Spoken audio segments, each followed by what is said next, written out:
Whether you're just getting started with public speaking, you're a newbie, and I call a newbie someone who's just been in the business under 5 years, or you are a seasoned professional speaker who has been speaking to groups for years, you need a speaker website, a place where meeting planners, event organizers, and media go to learn more about you. A successful speaking website provides the exact information needed to help someone decide if they should invite you to their events or facilitates the inquiry process. Unfortunately, many speaking pages or speaking websites fall short and talented speakers fail to get booked. That's why in today's post, we're sharing exactly what speakers need to include on their website to get speaking engagements. Now, the first thing I would say that you want to put on your speaking website, and you definitely want to own your domain name. Now, you can go on places like GoDaddy.com, CheapDomainNames.com, and others to purchase a domain name. I'm having problems saying that. A domain name. Now, domain names are pretty cheap to buy. I mean, they're pretty cheap. It depends on if you want to make it private. If you make it private, then you will pay more for it. But if you're just buying a regular domain name on a site like Cheap Domain Names, and that name tells you right there, cheap, you're not going to pay a whole lot for your domain name. Now, make sure that when you purchase your domain name, I'm going to get tongue-tied on this. Make sure when you purchase your domain name to buy it for at least 2 years. And domain names are snatched up pretty quick, and they're snatched up by the truckloads, and they're often held for ransom. So get a domain name site if your name is available. I bought my domain name site years ago, and I'm hanging on to it for dear life because there's plenty of people out there named Deborah Northcutt. So I was just lucky at the time that my domain name site was available. And if it is available, like I said, snatch it up ASAP. Your website should be in your name for branding purposes. When you give people the name to your website, you want to give your name, not other name that you had to use. It's better to use your personal name as your website name for your speaker website. So your domain name is taken. You've gone into Cheap Domains, you typed in there your name, and you see that it's not available. Well, what you can do is you can go to somewhere like it's called whois.net. You want to log on to whois.net, and you can find out who is the owner of that domain name. They might be willing to sell that domain name to you. That is, if they're not using it themselves. Sometimes people buy domain names and they just hold on to it just for the sake of having it. But like I said, you might have to pay a pretty penny in order to get that domain name from that person. Or another thing you can do if they're not willing to sell it, or if they're willing to sell it and it's so expensive that you don't want to pay that price for that domain name, what you can do is find out, like I said, find out their email address when you go on whois.net and put it in your calendar and see when that domain name is going to expire. So make sure that you start checking a day or a week before the time is up and see if they renewed it. Because I know of a man, I can't remember his name, but anyway, he wanted his domain name, and it was bought by someone else. And that person just so happened one year they forgot to renew their domain name. And baby, he snatched that domain name right up. And when the person found out, when they went to renew their domain name, they remembered, hey, I got to renew my domain name. It was too late. He had bought it already. And he tried so hard to get that domain name back from that person, but he was not going to give that domain name up because it took him too long to get it.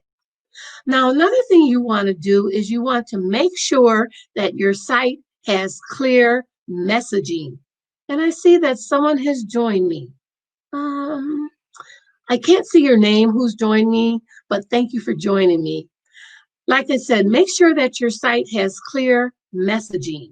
Now, what is the purpose of your speaker website?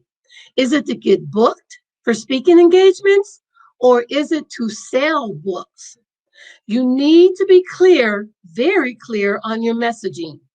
If it's to get booked for speaking engagements, then everything on your website should reflect that. You should have your bio, a high quality photo of you speaking, organizations you've spoken to, a speaker reel, a downloadable speaker sheet, and sometimes speaker sheets are called speaker sheets. They also can be known as a one sheet, and they also can be called a pitch sheet. It's all the same thing. So if you hear that, they're talking about a speaker sheet. I'm just going to use speaker sheet as I'm doing my live. And you want to have booking information. You want to make it easy for people to book you. You want to speak directly to your audience on, when you're making your website. When I say speak directly to your audience, you want your audience to know exactly what your speaking topics are, if you're a good fit for whoever is looking for you to book you. If someone lands on your website and they can't figure out who you speak to, they will be confused, and confused planners, they won't hire you. You have to have at least 3 speaking topics on your speaking website page, clearly letting people know who you serve. Share your best, most popular speaking topics, and if you have one, your signature talk. That's the best talk that you have that has always received rave reviews from event planners and audiences alike. Consider sharing the talk title and 3 short descriptions for each topic. Meeting planners are busy and professional, so keep it professional and simple for them. Make sure that your website looks professional. I can't stress that enough. You don't want your website looking amateurish. Now, if you're designing your website yourself, take your time with it. If it becomes too difficult for you to design it yourself, then go to someone who is a professional and have them design it for you. You don't want it to look like an amateur did it, okay? Think branding when you are designing your site.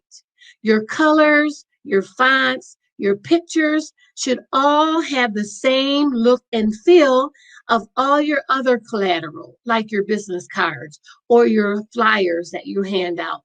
It's all about perception. Your website should demonstrate how good you are. How does it do that? By the images that you have on your website.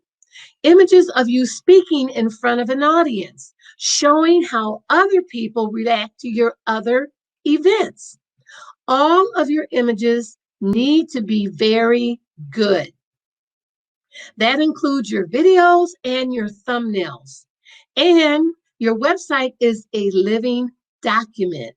That means that you will be updating it from time to time with new information. Every time that you get a testimonial, or if you get you've spoken somewhere, you need to add that information to your website as soon as possible. Now, you need to have a speaker booking form. Make sure that you have a speaker booking form on your website. If someone wants to book you for an event, they will have a way to contact you right away. Besides having the usual name, email, and a choice of topics to choose from, and a place for them to leave a message, have your phone number, your contact email, your mailing address, and your social media icons so they can contact you and connect with you. Having a contact form supplies you with a speaking lead. The purpose of using a speaking booking form is to gather the most basic information needed for a prospect so you can quickly access if the lead is serious about hiring you. And also have a way to collect emails. It's also called an opt-in form. You see that box on your website that's asking for your name and your email address. That's an opt-in form. The purpose of the opt-in form is to collect email addresses and names so you can build relationships with people who've raised their hand and said that they want to hear from you. Just because whoever visited your site didn't fill out your contact form doesn't mean that they might not fill out your email opt-in form.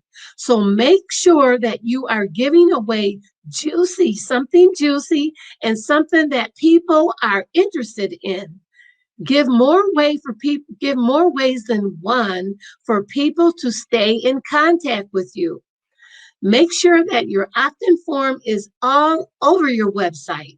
Place the form on your homepage, your About Me page, your shop page, if you have a shop page, and your Contact Me page. Make it easy for people to join your email list because people, when they land on your website, they don't always land on your homepage. So make sure that you have that opt-in page spread out all over your website.